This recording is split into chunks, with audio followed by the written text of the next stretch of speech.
Hello दोस्तों, कैसे हैं आप लोग। आशा करता हूं आप लोग ठीक होंगे, मज़े में होंगे। दोस्तों, मैं फिर हाज़िर हूं आपके सामने अपनी एक दूसरी स्टोरी के साथ, जिसका नाम है मांझी का नर बख्शी। और ये केनेथ एंडरसन की स्टोरी है। दोस्तों, ये कहानी साउथ इंडिया के कर्नाटक राज्य के बांसों के जंगल से संबंधित है और आशा करता हूं कि ये आपको पसंद आएगी। तो चलिए दोस्तों, शुरू करते हैं। बांस के ये घने जंगल मीलों तक फैले हुए थे। ऊंचे ऊंचे बांस ज़मीन की छाती से निकलकर चारों तरफ दूर दूर तक फैलते चले गए थे। बांस के पौधे जितनी तेज़ी के साथ बढ़ते हैं, उतनी तेज़ी से शायद ही कोई पौधा बढ़ता होगा। मेरा अंदाज़ा है कि बांस एक ख़ास माहौल में एक दिन में 7-8 इंच से लेकर 1 फीट तक बढ़ जाता है। बांस के जिस पुराने और घने जंगल की मैं बात कर रहा हूँ, उसे दक्षिणी भारत में डिस्ट्रिक्ट सालिम का जंगल कहते हैं। हर साल यहाँ बांस के लाखों पेड़ पैदा होते हैं, लेकिन इन्हें उगाने में किसी किसान या किसी इंसान का कोई हाथ नहीं होता है। बांस का पेड़ खुद अपने बीज, जो गेहूं के दाने से थोड़ा छोटा होता है, ज़मीन पर गिराता है और वो बीज इतने ज़्यादा होते हैं कि अगर उन सारे बीजों से पेड़ निकल आएँ तो फिर पूरे जंगल में बांस के पेड़ों के सिवा किसी चीज़ के लिए जगह ही नहीं बचेगी। मगर प्रकृति अपनी देखरेख में बांस के जंगल जिस तरह उगाती है, उसी तरह ये भी ख्याल रखती है कि उनकी संख्या जंगल में बहुत ज़्यादा ना हो जाए। इसीलिए बांस के आधे बीज खराब हो जाते हैं और उनसे पौधे नहीं निकलते। इसके बाद भी जहाँ ये बीज उगते हैं, वहाँ बांस झुंड के झुंड ऐसे दिखाई देते हैं कि उनके अंदर से रास्ता बनाकर आगे बढ़ना आसान नहीं होता है। और इसी कारण बांस के ये झुंड खतरनाक जानवरों के लिए सुरक्षित ठिकानों का काम करते हैं।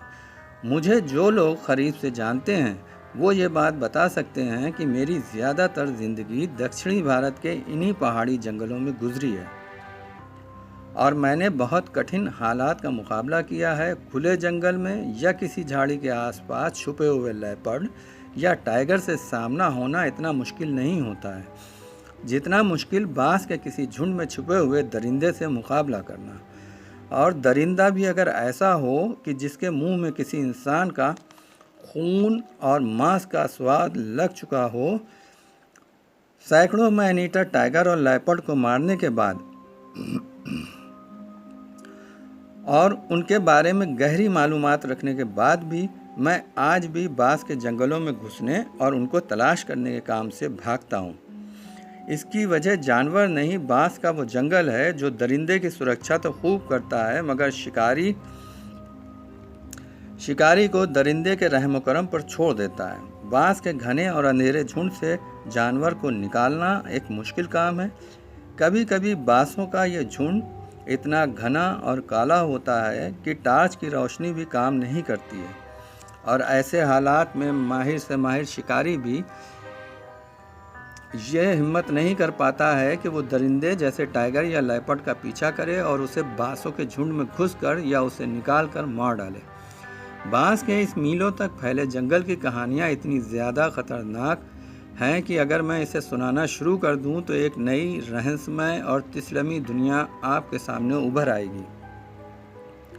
सच्चाई यह है कि बांस के जंगल की कठोरता और धोखाधड़ी का अंदाज़ा इसके अंदर जाकर ही किया जा सकता है। किताब के बेजान पन्नों पर वो एहसास जन्म नहीं ले सकता जो वहाँ जाकर महसूस होता है। ना जाने कितनी बार मैं इन्हीं जंगलों में मौत के जबड़ों का निवाला बनते बनते रह गया हूँ और यहाँ के जंगलों में रहने वाले इंसान और जानवर एक दूसरे के कितना दुश्मन हैं, ये बस वही लोग जानते हैं जो यहाँ पर आए हैं और कुछ वक्त यहाँ उन्होंने गुजारा है।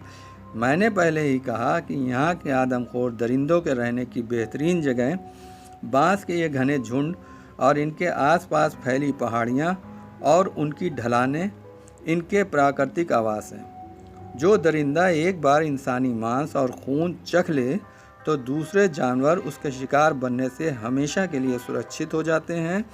नर बख्शी फिर उनकी तरफ आंख उठाकर भी नहीं देखता है और उनके खून और मांस में उसे वो मज़ा नहीं आता जो इंसानी खून और मांस में मिलता है। और दूसरी बात ये भी है कि आदमखोर को हिरन, डियर या ऐसे किसी जानवर को पकड़ने में जितनी मेहनत करना पड़ती है और अक्सर उसे नाकामी हाथ लगती है, उसका 10वां हिस्सा भी इंसानों को पकड़ने में नहीं लगाना पड़ता है। कोई भी बदनसीब इंसान जो जंगल से गुज़र रहा हो, इसका आसान शिकार बन जाता है। इसी वजह से अकेला आदमी बांस के जंगल में जाने की हिम्मत नहीं करता है, क्योंकि वहाँ से ज़िंदा लौट कर आने के चांस बहुत कम होते हैं। गांव देहातों के लोग हमेशा टोलियाँ और ग्रुप बनाकर सफ़र करते हैं। अपने बचाव के लिए उनके पास राइफलें या बंदूकें नहीं होती, ज़्यादातर इनके पास तलवारें और लाठियाँ ही होती हैं, और किसी किसी वक्त वो भी नहीं होती। कुछ आदमखोर लगातार घटनाएं करने के बाद इतना ज़्यादा निडर हो जाते हैं कि मुसाफिरों के ग्रुप और टोलियों पर भी हमला करने से पीछे नहीं हटते। उन्हें यह पता होता है कि एक ज़ोर की दहाड़ से ही ये बेचारे लोग तितर बितर हो जाएंगे और भाग खड़े होंगे, और वैसे भी शेर या लेपर्ड की आवाज़ सुनकर ही लोग खौफज़दा हो जाते हैं, और जिसका जिधर भी मुंह होता है वो उधर ही भाग पड़ता है। ये लोग पेड़ों पर बंदरों की तेज़ी के साथ चढ़ने में माहिर होते हैं और पलक झपकने में ही पेड़ों पर चढ़ जाते हैं, लेकिन इतनी चुस्ती और तेज़ी के बाद भी कोई ना कोई पीछे छूट जाता है और फिर वो आदमखोर का शिकार बन जाता है। सदियों से यूं ही होता आ रहा है। इंसान अपनी भेंट देते देते नहीं थकते हैं और ना आदमखोर इनकी जान लेना छोड़ते हैं। और अब तो ये हालात हैं कि एक आध घटनाओं का तो कोई नाम ही नहीं लेता, जैसे ये सब रोज़मर्रा की ज़िंदगी का एक हिस्सा है। महीने 2 महीने में एक आध जवान, कुछ औरतें और बच्चे इन आदमखोरों का शिकार बन जाते हैं, और ये ज़िंदगी का सफ़र यूं ही चलता रहता है। ये ज़रूरी नहीं है कि आपका सामना हमेशा जंगल में किसी आदमखोर से हो। कभी कभी किसी हाथी से भी आपका पाला पड़ जाता है, और हाथी से बचना शेर और लेपर्ड से भी ज़्यादा मुश्किल और चुनौतीपूर्ण है। शेर और लेपर्ड से तो आप अपनी जान बांस पर चढ़कर बचा सकते हैं, मगर हाथी के सामने ये सब नहीं चलता। अगर हाथी आपको बांस पर चढ़ता देख ले तो गुस्से में आकर बहुत सारे बांस उखाड़ फेंकता है।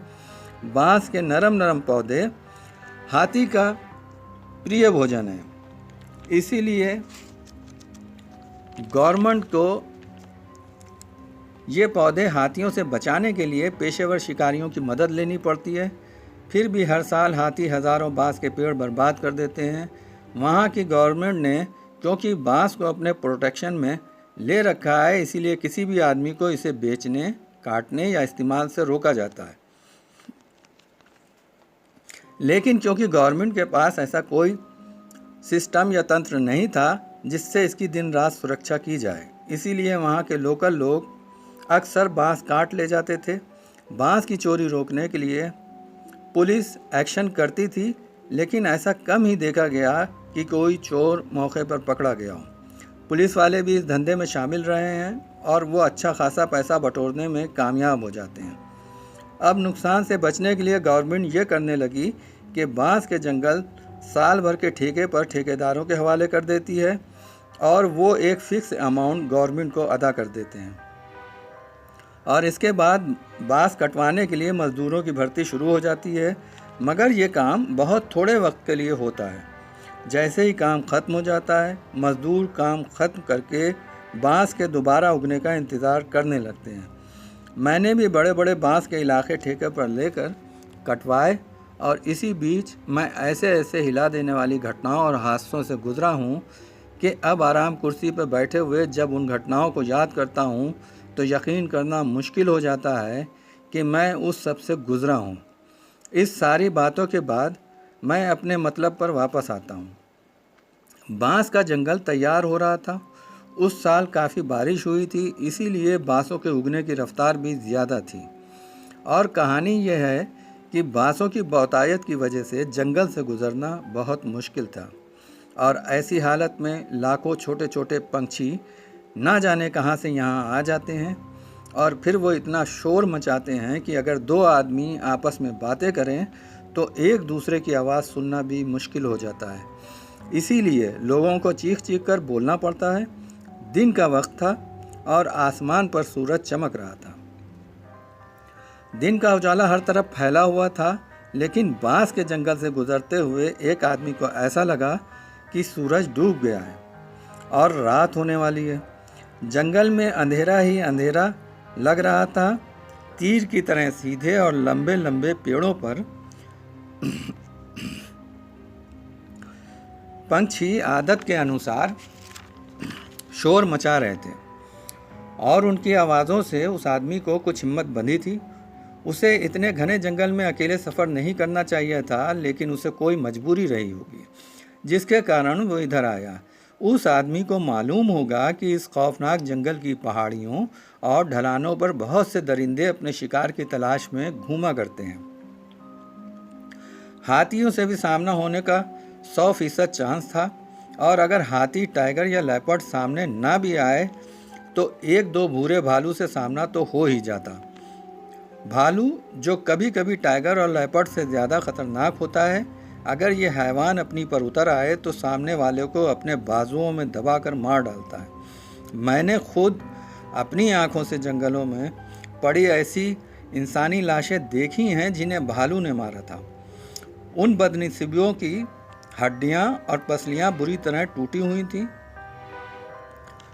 तोते, फाख्ताओं और जंगली कबूतरों, मोरों की मिली-जुली आवाज़ों से बांस का जंगल गूंज रहा था। उस आदमी की कोशिश थी कि वो किसी तरह जल्दी से जंगल से निकलकर गांव में पहुंच जाए, लेकिन रास्ते की सही से जानकारी ना होने की वजह से वो गांव तक नहीं पहुंच पाया, और अब हर गुजरते हुए लम्हे ने उसे काफ़ी खौफजदा कर दिया था। ऐसा नहीं था कि इन जंगलों में वो पहली बार आया था। कई मर्तबा वो यहाँ से गुजर चुका था, लेकिन अकेले आने का शायद ये उसका पहला मौका था। उसने ये सोचा था कि रास्ते में उसे कुछ दूसरे लोग या कोई गांव वालों की टोली मिल जाएगी और इस तरह वो सुरक्षित अपनी मंजिल पर पहुंच जाएगा। लेकिन उसकी सोच के विपरीत उसे कोई नहीं मिला। रास्ते में एक दो जगह उसने शेर के गुर्राने की आवाज़ें भी सुनी थी। हालांकि ये आवाज़ें काफ़ी दूर से आई थीं, लेकिन उस आदमी को ऐसा लगा कि शेर उसके आसपास ही मौजूद है, और इस बात का ख्याल आते ही उसने तेज़ी से भागना शुरू कर दिया। काफ़ी दूर दौड़ने और इधर उधर देखने के बाद उसे यकीन हो गया कि शेर उसका पीछा नहीं कर रहा है। फिर वह अपनी उखड़ती सांसों को ठीक करने के लिए एक जगह पर रुक गया। पंछी अभी उसके आसपास ज़ोर ज़ोर से चहचहा रहे थे। अगर सूरज की कोई किरण बांस के झुरमुट से ज़मीन तक पहुंचने में कामयाब हो जाती तो उससे उस आदमी को पता चल रहा था कि अभी जंगल के बाहर उजाला है। ये बात उसे काफ़ी हिम्मत बंधा रही थी। उसकी पूरी कोशिश थी कि जितनी जल्दी हो सके वो किसी करीबी गांव में पहुंच जाए। अब तक वो काफ़ी रास्ता तय कर चुका था, मगर दूर दूर तक किसी आबादी का नामो निशान न था। उसे ऐसा लगने लगा कि वो रास्ता भूल गया है। अपनी परेशान आंखों से उस आदमी ने चारों तरफ का जायज़ा लिया और बांस के ऊंचे पेड़ पर चढ़कर आबादी का पता लगाने की कोशिश की, मगर कोई फ़ायदा नहीं हुआ। जिधर भी नज़र करो बस जंगल ही जंगल दिखाई दे रहा था। पेड़ से उतर कर वह आदमी फिर चल पड़ा। इस बार उसकी चाल पहले के मुकाबले काफ़ी तेज़ थी। एक बांस का बड़ा झुंड पार करके वो एक थोड़ी खुली जगह पर आ गया। यहाँ पर 6-7 फीट ऊंची ऊंची झाड़ियाँ काफ़ी दूर तक फैली हुई थीं, और जब हवा इनसे लग कर बहती तो उससे अजीब व गरीब आवाज़ें पैदा हो रही थीं। इतने में उस आदमी को शक हुआ कि इन झाड़ियों में कोई दरिंदा छिपा हुआ है। वो गौर से उन झाड़ियों को अपनी आंखों से स्कैन करने लगा। एकदम से उसने देखा कि एक बांस के पेड़ से ज़ोरदार आवाज़ आई और फिर वो टूटकर नीचे गिर पड़ा। वो आदमी बुरी तरह घबरा गया, लेकिन फिर उसे ख्याल आया कि हो सकता है कि कोई आदमी वहाँ पेड़ काट रहा हो और इसे उधर जाकर देखना चाहिए। ये सोचकर वो उधर चल पड़ा। तभी ज़बरदस्त आवाज़ के साथ एक और पेड़ गिरा और इसके बाद एक और। वो आदमी के उठते हुए कदम दोबारा रुक गए और वो टिटक कर खड़ा हो गया। उसने गौर से देखा कि कुछ दूरी पर एक काला और भद्दा शरीर हरकत कर रहा था।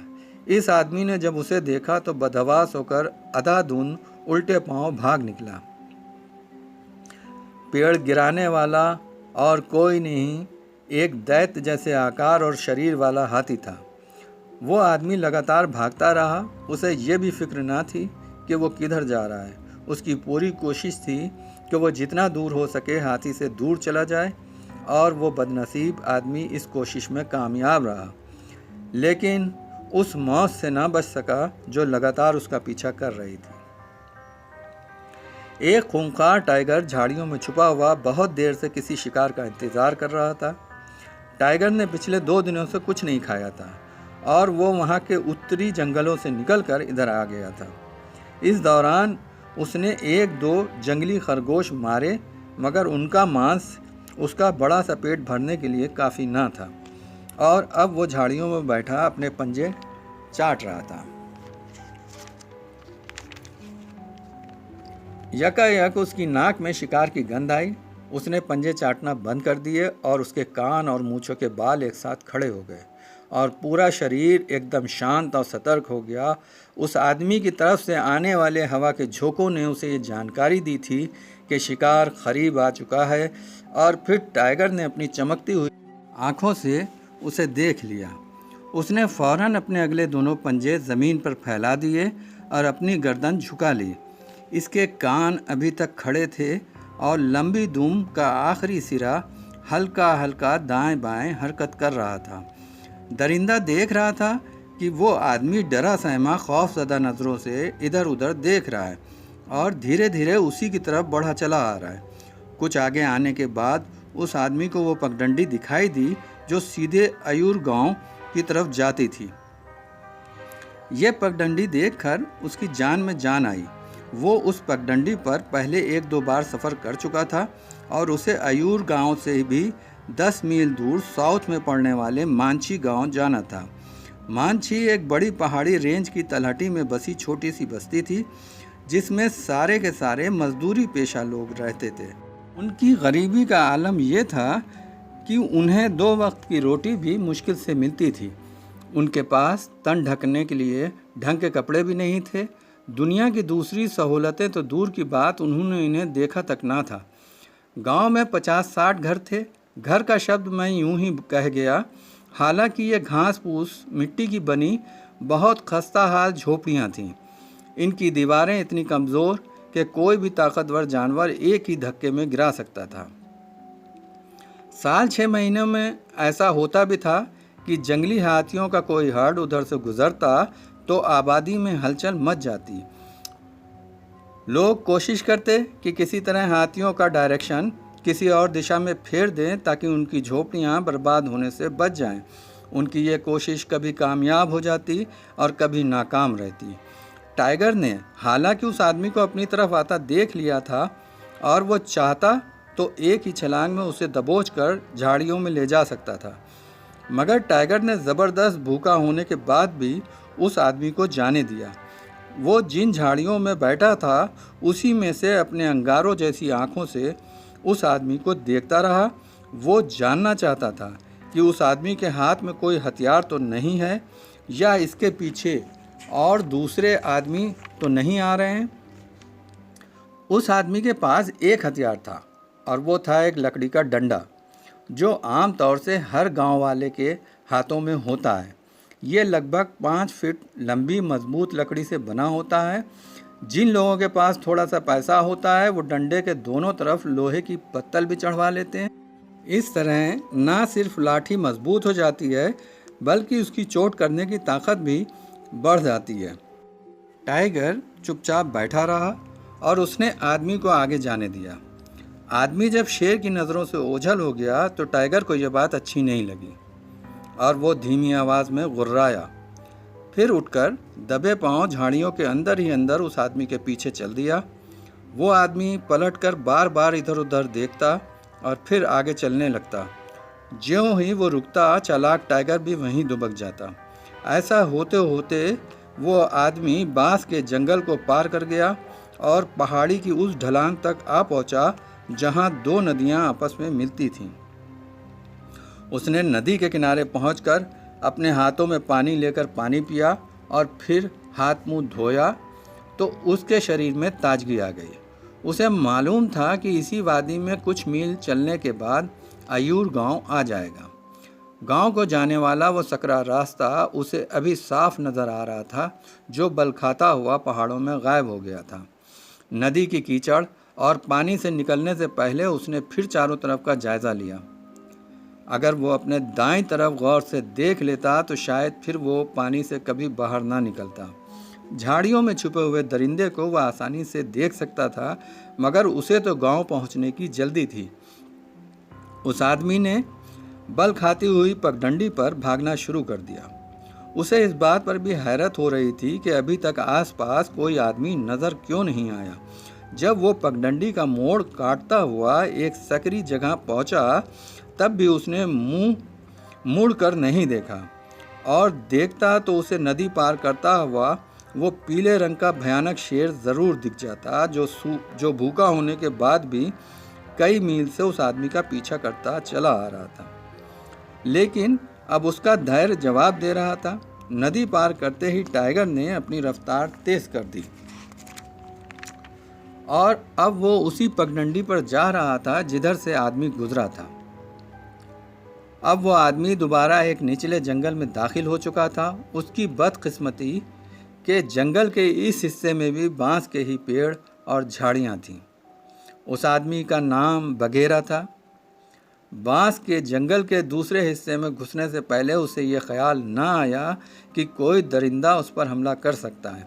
वो यही समझता रहा कि शायद जंगल में हाथी से सामना हो जाए, और ये वही समय था जब टाइगर उसके करीब आ चुका था और बगीरा पर छलांग लगाने के लिए वो तैयार था। एकाएक बगीरा की सिक्स सेंस ने उसे खतरे का एहसास कराया। उसने फौरन पलट कर देखा, मगर मौत का वो रूप अपनी फटी फटी आँखों से देखने के अलावा बगीरा कुछ नहीं कर सकता था। आदमखोर उससे करीब 20 फीट दूर लंबी लंबी घास में खड़ा हाँफ रहा था। उसके ऐसा करने से काफ़ी भयानक आवाज़ें आ रही थीं। बगीरा ने देखा कि उसका पेट लोहार की धौकनी की तरह ऊपर नीचे तेज़ी से हरकत कर रहा है। बगीरा का अब एक पाँव उठाना भारी हो गया था। उसने वहाँ से भागना चाहा, मगर पैरों ने उसका साथ देने से इनकार कर दिया। वह जैसे वहीं पर जड़ सा गया था। शेर गुर्राता हुआ उसके कुछ और करीब आ गया, लेकिन बगीरा अपनी जगह से ना हिल सका। उसका मुंह खुला था और उसकी आंखें बाहर को निकली आ रही थीं। आदमखोर ने इसको और डराने के लिए अपना बड़ा सा मुंह खोला और अपने बड़े बड़े दांत दिखाने लगा, और इस जोर से दहाड़ा कि जंगल थर्रा गया। इसके साथ ही उसने अपने दोनों अगले पंजे ज़मीन पर जमाए। उसका पेट अब ज़मीन को छू रहा था और फौरन ही गर्दन झुकाकर उसने छलांग लगाई। बगीरा के हलक से उसकी ज़िंदगी की आखिरी चीख निकली। उसकी ये डरावनी चीख शेर के अलावा पंछियों ने भी सुनी, जो पेड़ों पर बैठे ये तमाशा देख रहे थे। एक पल के लिए खौफ से ये पंछी चुप हो गए, और जंगल का कानून ऐसा ही है कि जब राजा बोलता है तो प्रजा खामोश हो जाती है। लेकिन पहाड़ों पर रहने वाले लंगूर और बंदर इस कानून का पालन नहीं करते हैं। इस बार भी ऐसा ही हुआ। शेर की आवाज़ सुनकर पंछी दहशतज़दा होकर चुप हो गए, लेकिन लंगूरों और बंदरों ने चीख चीख कर आसमान सर पर उठा लिया। लंगूर कलाबाजियाँ खाते हुए एक पेड़ से दूसरे पेड़ पर आने जाने लगे। लंगूरों और बंदरों की यह आदत भी है कि शेर के कामों में हमेशा अड़ंगा लगाते रहते हैं और ऐसा करके खुश होते हैं। उन्होंने देख लिया था कि 2 पैरों से चलने वाला एक पशु जंगल के राजा के मुंह का निवाला बनने वाला है। इसीलिए वो उसे होशियार करते रहे, लेकिन बगीरा तक उनकी चीखें ना जा सकीं, और थोड़ी देर बाद टाइगर अपने शिकार की लाश मुंह में दबाए झाड़ियों में लेकर चला गया। शेर के एक ही हमले ने बगीरा का काम तमाम कर दिया था और उसकी आत्मा ने उसका शरीर छोड़ दिया था। हालांकि उसकी मौत तो उसी वक्त हो गई थी जब उसने पहली बार 10 कदम के फासले पर शेर को खड़े देखा था। और फिर सूरज डूब गया और चारों तरफ अंधेरा पसर गया। आसमान पर हल्के हल्के सितारे चमकने लगे थे और झाड़ियों से हड्डियों के टूटने, चबाने और मांस को चीरने फाड़ने की आवाज़ें रुक रुक कर आने लगीं। 2 दिन का भूखा दरिंदा अपना पेट भर रहा था। उसकी ज़िंदगी का ये पहला दिन था कि ऐसा स्वादिष्ट मांस उसे खाने को मिला था। ऐसा मांस उसने पहले कभी नहीं खाया था। उसे लगा कि यही मांस स्वादिष्ट है। बगीरा की गर्दन और छाती पर जमा हुआ खून शेर ने मज़े ले लेकर चाटा और फिर वो बची खुची लाश थोड़ी दूर कुछ गज़ के फासले पर ज़्यादा घनी झाड़ियों में ले गया ताकि फिर वो लाश पेट की आग बुझाने के काम आ सके। इसके बाद वो आराम से नदी की तरफ चल दिया। पेट पूरी तरह भरने के बाद प्यास भी ज़ोरों से लगती है। शेर को मालूम था कि दोनों नदियों के संगम पर साफ पानी मौजूद है और उस पानी से वो अपनी प्यास बुझा सकता है। बगीरा की लाश के कुछ टुकड़े और हाथों पैरों की हड्डियां इस घटना के 2 दिन बाद जंगल में नजर आईं। उधर से गुजरते हुए कुछ मजदूरों को झाड़ियों के अंदर से आती हुई तेज़ बदबू सुनाई दी। ये देखने के लिए कि वो किस चीज़ की बदबू है, वो उस झाड़ी के पास गए और उसका जायज़ा लिया। उन्हें फ़ौरन समझ में आ गया कि एक आदमखोर बला उनके गांव के आसपास आ गई है। उन्होंने काम पर जाना छोड़ा और फ़ौरन भागे भागे गांव वापस आ गए। इस खबर से गांव में दहशत फैल गई और सब लोग प्रश्नवाचक नज़रों से एक दूसरे का मुंह देखने लगे। उन्हें पता था कि आदमखोर बांग का वहाँ होना कितनी बड़ी मुसीबत की वजह बन सकता है। और फिर उनके सामने सबसे बड़ी परेशानी ये थी कि इस मुसीबत का सामना करने के लिए उनके पास उस वक्त कोई इंतज़ाम न था। आदमखोर के वहाँ होने का सीधा मतलब ये था कि वो आए दिन बस्ती के किसी आदमी को पकड़कर अपना निवाला बनाता रहेगा, और इसका दूसरा मतलब ये था कि सारे मज़दूर अपनी झोपड़ी में छुपकर बैठे रहें और अपने काम काज पर ना जाएं। उनमें ज़्यादातर वो मज़दूर थे जो जंगल में जाकर बाँस काटते थे। कुछ लोग पेड़ों पर चढ़कर शहद के छत्ते तोड़कर लाते थे और उन्हें शहर ले जाकर बेच देते थे। उनमें कई ऐसे लोग थे जो जंगल से जड़ी बूटियाँ इकट्ठा करते थे। ये जड़ी बूटियाँ कई दवाइयाँ बनाने में इस्तेमाल होती थी। कई लोग ऐसे भी थे जो जाल लगाकर पंछी पकड़ते थे और उन्हें शौकीन लोगों को बेच देते थे, और इसी सब से ये लोग अपना और अपने परिवार का पालन पोषण करते थे। अब आदमखोर के आने से इनकी रोजी रोटी कमाने का ये काम रुक गया था। लेकिन गांव में एक आदमी ऐसा ज़रूर था जो इन गरीबों के काम आ सकता था। वो एक शिकारी था। उसका असल नाम तो किसी को याद नहीं था। सब उसे दीना दीना कहकर पुकारते थे। दीना गठीले शरीर का बहुत ही बहादुर आदमी था। उसकी उम्र 40-45 साल के लगभग होगी। जब वो जवान था तो डकैतों के गैंग में शामिल होकर डाके मारा करता था। फिर उसे पुलिस ने अपने साथ लगा लिया और गांव की चौकीदारी की जिम्मेदारी उसे सौंप दी। चौकीदारी के साथ साथ दीना एक काम और करता था कि गांव के आसपास होने वाली घटनाओं की जानकारी ऑफिसरों तक पहुंचाता था। उसकी ये ख़ास जिम्मेदारी थी कि वो आसपास के जंगल में बाँस के चोरों पर निगाह रखे, जो रात के वक्त अपनी जान जोखिम में डालकर बाँसों को नाजायज़ तरीके से काटते थे। दीना कभी कभी 1-2 बाँस के चोरों को पकड़वा भी देता था, वरना ज़्यादातर वो भी उन लोगों के साथ मिलकर अपना कमीशन प्राप्त कर लेता था। कुछ समय पहले उसके पास एक पुराने ज़माने की बंदूक थी जिसमें नाल की तरफ से बारूद भरा जाता था। एक दिन जब दीना अपनी पुरानी बंदूक में बारूद भर रहा था तो उसकी नाल फट गई और इससे दीना का चेहरा और हाथ काफ़ी झुलस गए। खैर ये कि उसकी आंखें बच गईं। बहुत दिन तक दीना बिस्तर पर पड़ा रहा और फिर आखिरकार लौट पोट कर अच्छा हो ही गया। इस घटना के बाद उसने बेईमानी और चोरी चकारी का धंधा पूरी तरह छोड़ दिया और पक्का सच्चा आदमी बन गया। अब वो गांव वालों की हर परेशानी में उनका साथ देता और इसके बदले गांव वाले दीना की रोटी पानी का ख्याल रखते। दीना का इस दुनिया में कोई नहीं था। उसके कोई बाल बच्चे ना थे। रिश्तेदार भी वो उम्र के ही हिस्से से गुज़र रहा था जहां बाल बच्चों की ज़रूरत नहीं होती है। दीना की सारी ज़रूरतें आसपास की बस्तियों से पूरी हो जाती थीं। फिर क्या ज़रूरत थी कि पारिवारिक झंझटों में पड़ा जाए। 1-2 दफ़ा वो हमारी शिकार की मुहिम में हमारे साथ रह चुका था और बांस की कटाई के काम में जब जंगल का ठेका मेरे पास होता तब भी अक्सर मैं मज़दूरों की निगरानी का काम उसके हवाले कर देता था। और ये सच है कि दीना ने हमें कभी शिकायत का मौका नहीं दिया। दीना के बारे में अगर ये सब ना बताऊं तो आप इस कहानी को सही तरह समझ नहीं पाएंगे। इस वजह से ये भी ज़रूरी था।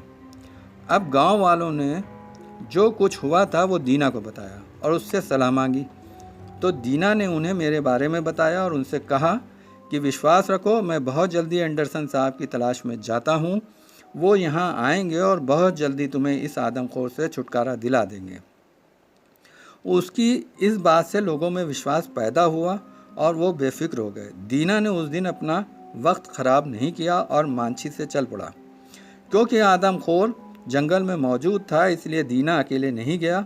उसने लाठियों और कुल्हाड़ियों से लैस 10 आदमी अपने साथ लिए मांझी से 10 मील दूर ये सब अयूर गांव की तरफ गए। फिर वहां से 9 मील की दूरी पर बसे एक छोटे से कस्बे में पहुंच गए। कस्बे से दीना अकेले बस में सवार हो गया और बेंगलोर आ गया। सुबह का वक्त था और मैं नाश्ता करने के बाद अखबार पढ़ रहा था कि बाहर मेन गेट पर एक आदमी को खड़े देखा।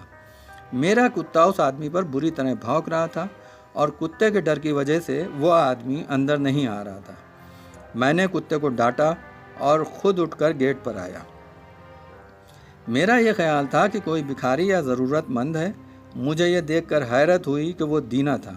उसकी आंखें सूजी हुई थीं, दाढ़ी के बाल खड़े थे और सर धूल मिट्टी से अटा पड़ा था। एक नज़र देखकर ही पता चल गया कि वो बेहद थका हुआ है और भूखा भी है। मैं उसे बंगले में ले गया। दीना ने हाथ मुंह धोया और मेरी पत्नी ने उसे कुछ खाने के लिए दिया जिसे उसने काफ़ी भूखा होने के कारण चबाए बगैर निगल लिया। फिर पेट भरने के बाद उसने विस्तार से हमें सारी घटना सुनाई और रिक्वेस्ट की कि मैं भी उसके साथ मांझी चला चलूं, वरना देरी होने पर आदमखोर और भी कई आदमियों को हड़प कर जाएगा। अब ऐसी कंडीशन में मेरे पास इनकार का कोई रास्ता न था। मैंने ज़रूरी सामान समेटा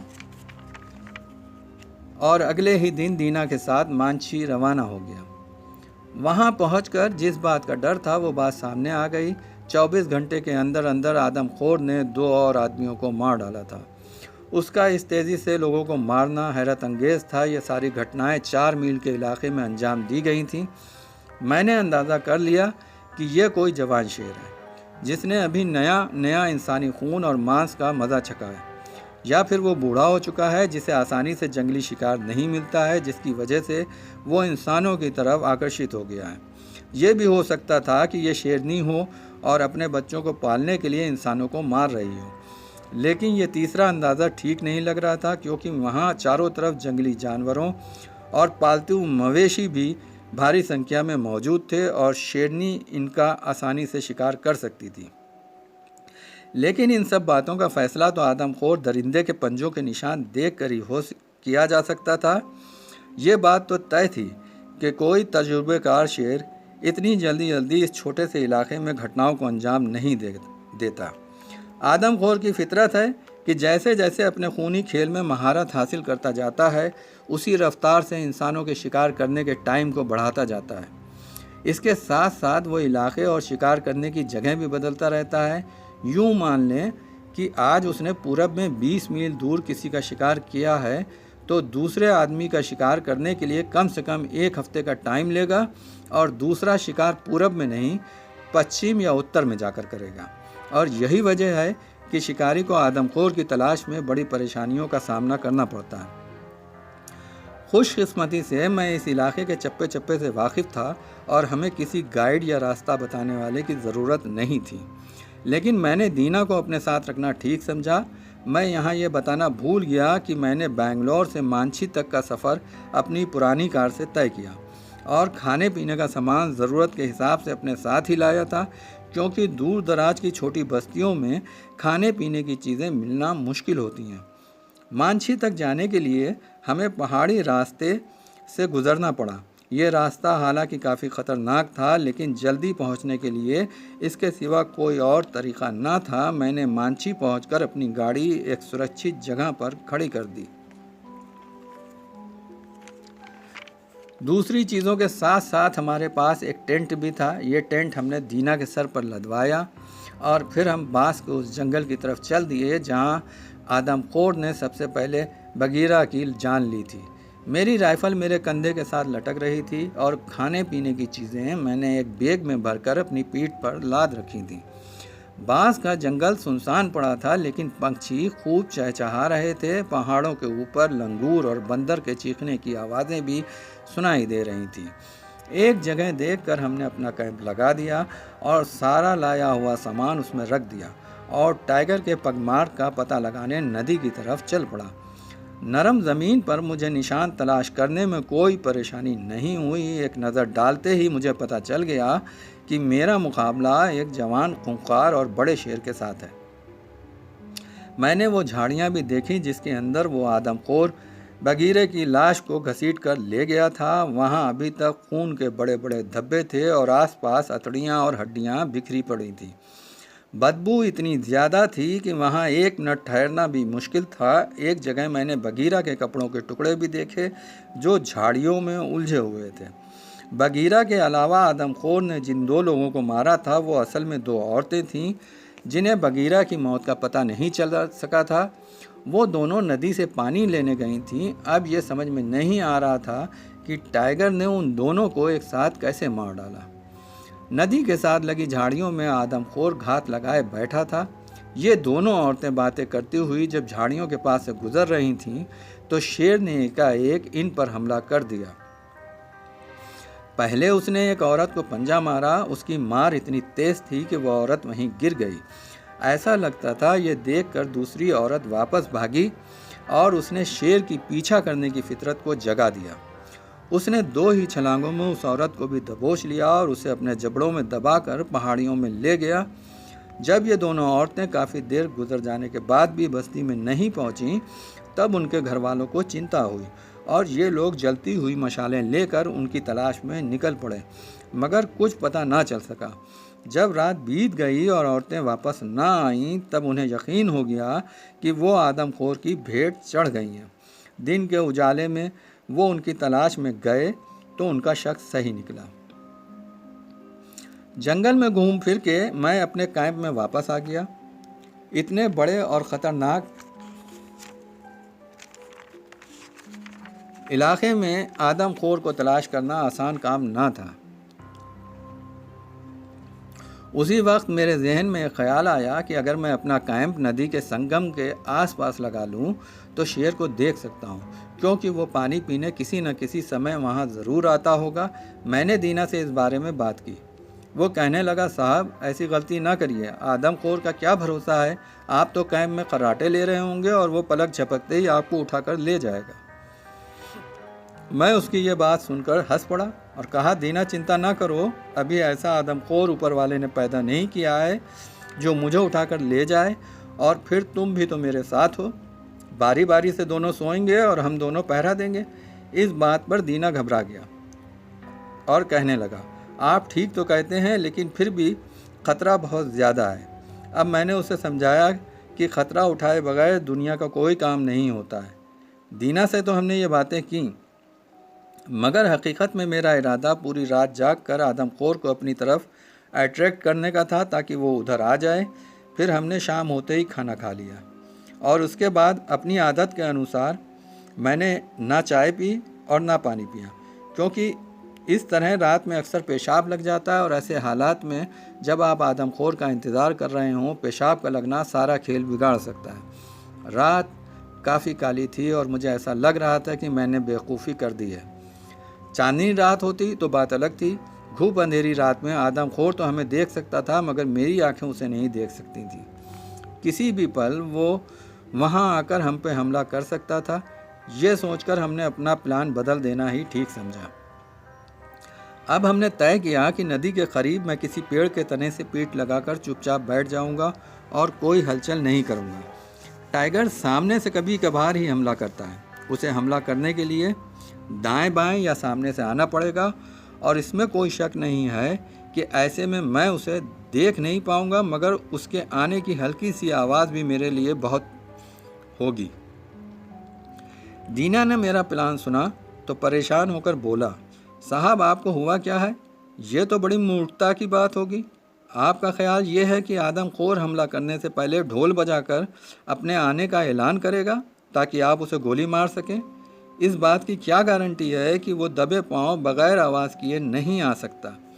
इसे भी आप याद रखिए कि वो काफ़ी ताकतवर और जवान शेर है। उसकी आंखें अंधेरे में आपको अच्छी तरह देख सकती हैं और आप उसे नहीं देख सकेंगे। और फिर सवाल ये है कि वो आधी रात में नदी पर आखिर किस लिए आएगा।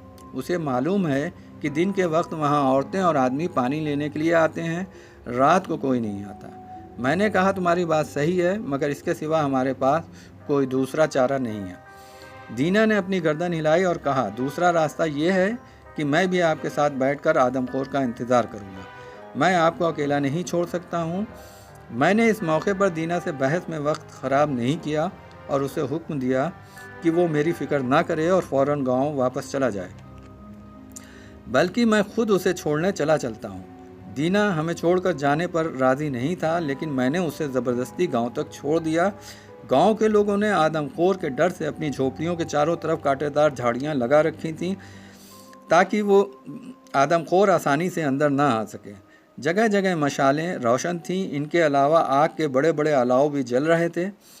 वापसी पर मैंने नदी के किनारे एक बड़ा सा पेड़ चुना और ऊपर वाले का नाम लेकर वहीं डेरा जमा दिया। सूरज डूबने के फौरन बाद जंगल में हलचल शुरू हो जाती है। पंछी तो अपने अपने घोंसलों में खामोश हो जाते हैं और सुबह सूरज निकलने से पहले नहीं बोलते, लेकिन जंगल के बाकी निशाचर एक एक करके जागने लगते हैं। उल्लुओं की थोड़ी थोड़ी देर पर हू हू और बंदरों के हलक से निकलती हुई अजीब व गरीब आवाज़ें, खरगोशों का झाड़ियों में इधर से उधर दौड़ना, नदी के आसपास मेंढकों का बार बार टर्राना, झींगरों का एक ही सुर में राग अलापना और कभी कभी जंगल के अंदरूनी हिस्से से एक ही वक्त में हाथियों का चिंगाड़ना, ये सब मिलकर काफ़ी दहशतनाक माहौल पैदा कर देते हैं। इसके अलावा पहाड़ की तलहटी में टाइगरों और लेपर्ड के हौंकने की दिल दहला देने वाली आवाज़ें उन सब पर भारी पड़ती हैं।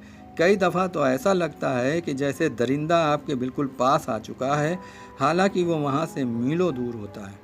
इंसानी अक्ल भी ऐसे मौक़ों पर अनोखे करिश्मे दिखाती है।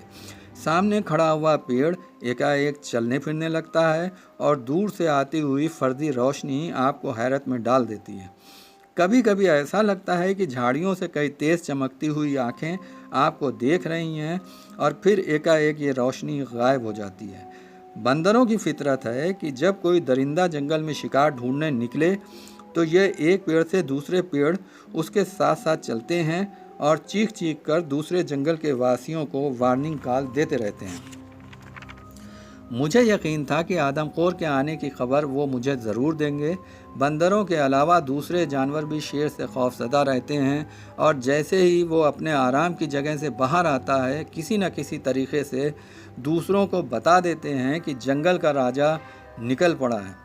रात काफ़ी बीत चुकी थी। नदी की तरफ से बराबर ठंडी हवा के झोंके आ रहे थे और मैं लगातार कई घंटों से बगैर कोई हलचल किए राइफल हाथों में थामे बैठा हुआ था। यहाँ तक कि मेरी रीढ़ की हड्डी सुन्न हो गई। मैं सोच रहा था कि यह पूरी रात की मेहनत बेकार नहीं जाएगी। तभी बाईं तरफ की झाड़ी से कोई जंगली मुर्गी फड़फड़ा कर उड़ी। मैं अपनी जगह पत्थर का हो गया। मुर्गी का इस तरह चीखते हुए फड़फड़ा कर उड़ना इस तरफ इशारा करता था कि आदमखोर वहीं कहीं आसपास मौजूद है। मेरी छठी इंद्री ऐसे संगीन और जानलेवा मौक़ों पर काफ़ी चौकन्ना हो जाती है। इसीलिए इस मौके पर भी मेरा सिक्स सेंस पुकार पुकार कर कह रहा था कि दरिंदा आ पहुंचा है। मैंने आंखें फाड़ फाड़ कर आदमखोर को देखने की कोशिश की। मेरी आंखें अब तक अंधेरे में देखने की आदी हो चुकी थीं, लेकिन इसके बाद भी मैं आदमखोर को नहीं देख पाया था। लेकिन वो झाड़ियों में कहीं ना कहीं ज़रूर छुपा हुआ था और शायद मेरी मौजूदगी का राज उस पर खुल चुका था। मेरे अंदाजे के हिसाब से वो नदी की तरफ पहाड़ी ढलान से उतर कर आया था और नदी पार करके जब वो इस तरफ आ रहा था तभी किसी जंगली मुर्गी ने उसका भांडा फोड़ दिया। मेरे इस शक की पुष्टि उन बंदरों ने भी की जो नदी के आसपास उछल कूद कर रहे थे। उधर से कोई बंदर चिल्लाता तो दूसरी तरफ से उसका जवाब कोई और बंदर देता। देर तक इन बंदरों के बीच बातचीत होती रही।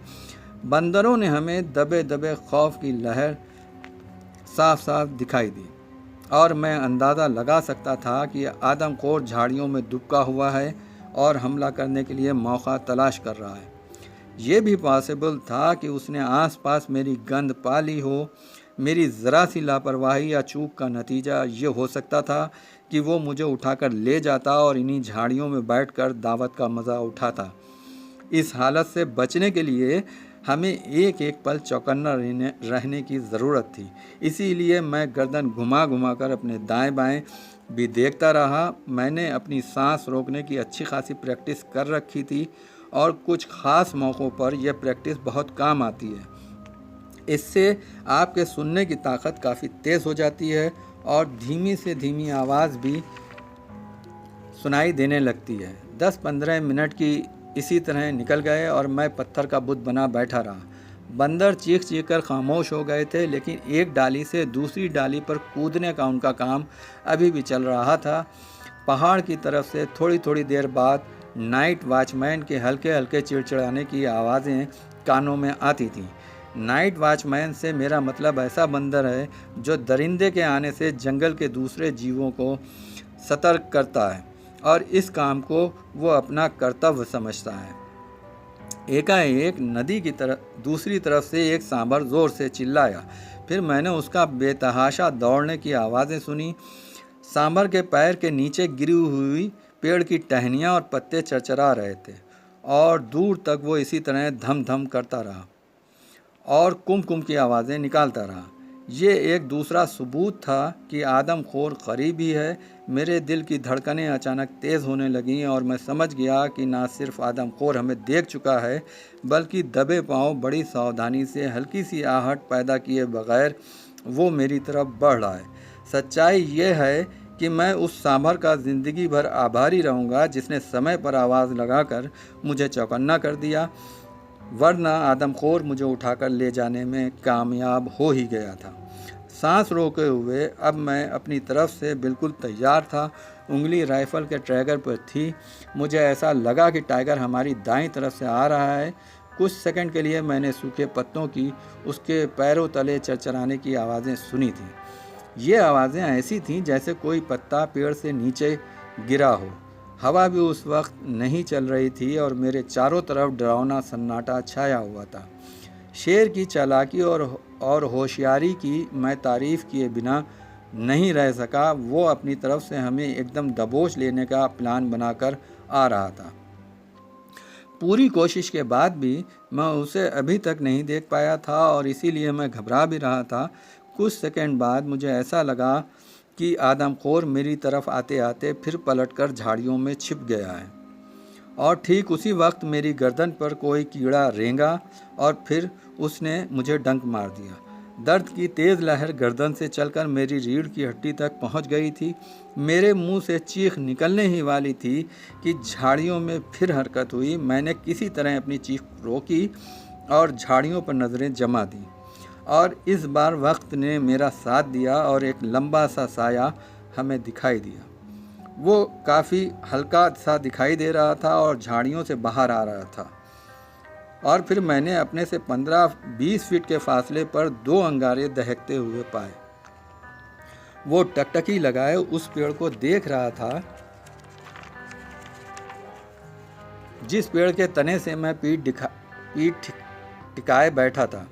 मैंने सांसें रोक रखी थीं और राइफ़ल मजबूती से थाम रखी थी। बिजली की तेज़ी से मैंने राइफ़ल सीधी की और उन दोनों चमकते अंगारों के बीच निशाना लेकर ट्रिगर दबा दिया। राइफ़ल के धमाके से जंगल की शांति भंग हो गई। यूं लगा जैसे ज़लज़ला आ गया है। शेर की ज़ोरदार दहाड़ भी इस धमाके में शामिल थी। वो छलांग लगाता हुआ सीधा मेरी तरफ आया। मैं ऐसी कंडीशन के लिए तैयार था। मैंने दूसरा फायर किया और वो आदमखोर दरिंदा मुझसे सिर्फ 5 फीट दूर उलट कर गिरा, मगर फ़ौरन ही दहाड़ता हुआ उठ खड़ा हुआ। अब मैंने टार्च जलाई। ये टार्च राइफ़ल की नाल पर लगी हुई थी। टार्च जलते ही शेर घबरा कर पलटा, लेकिन मैंने उसे भागने का मौका नहीं दिया और मैंने तीसरी गोली चलाई और वो गोली आदमखोर की खोपड़ी में घुस गई और वो ज़मीन पर गिर गया और 3-4 मिनट तक तड़प तड़प कर गुर्राता रहा और अपने ही खून में लोट पोट होता रहा। फिर अचानक उसकी गुर्राहट बढ़ने लगी। मैंने 2 गोलियां और उसके शरीर में उतार दी और इसके साथ ही उसका शरीर शांत पड़ गया। मैंने अपनी रिस्ट वॉच देखी, रात के 2 बज रहे थे। मुझे यकीन था कि मैं अपनी मुहिम में कामयाब हो गया हूँ। आदमखोर जो 3 इंसानों की जान ले चुका था, मेरे सामने मुर्दा पड़ा था। दोस्तों, ये एक पार्ट इस स्टोरी का कंप्लीट हुआ और इस स्टोरी को मैं 2 से 3 पार्ट में पूरा करूँगा। आशा करता हूँ ये आपको पसंद आई होगी। अगर पसंद आई है तो दोस्तों प्लीज़ मेरे चैनल को सब्सक्राइब कर दें और हमारे वीडियो को लाइक किया करें, कमेंट किया करें और शेयर किया करें, ताकि इससे हमें हौसला मिलता है और हम आपके लिए और अच्छा काम कर सकेंगे। तो चलिए दोस्तों, विदा लेते हैं। फिर आपसे मुलाकात होगी किसी दूसरी स्टोरी के साथ। जय भारत, जय हिंद।